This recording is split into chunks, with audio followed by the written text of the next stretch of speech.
And welcome to my मिली blog. आज चाहिँ हामी यहाँनिर नजिकै एउटा लोकल फुड एक्सप्लोर गर्न आएको छौँ र यो चाहिँ महालक्ष्मी स्थान तिखेदेवनमा रहेको छ र यहाँ चाहिँ मामा सेकुवा भनेर फेमस छ र आज चाहिँ हामी यहाँनिर आएर पक सेकुवा ट्राई गर्नेछौँ र कस्तो हुनेछ यतै गरेर अन्टिल द एन्ड। हाम्रो चाहिँ अब पक सेकुवा आइसकेको छ। हामीले चाहिँ यहाँनिर चाहिँ 1200 to 1300 पर केजी थियो, हामीले चाहिँ 600 को आधा केजी मगाएको।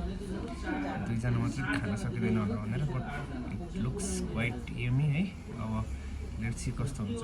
हाम्रो आइसकेको छ है पक सेकुवा र यसरी नै बाहुन छेत्री म जस्तै बाहुन छेत्रीहरूले चाहिँ चचे खान थालेर होला यतिको पक सेकुवाको दाम पनि बढिरहेको छ। ल लेट्स ट्राई है त कस्तो हुन्छ।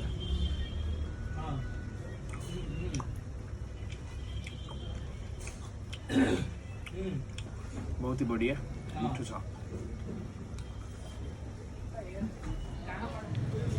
Thank you for watching, bye.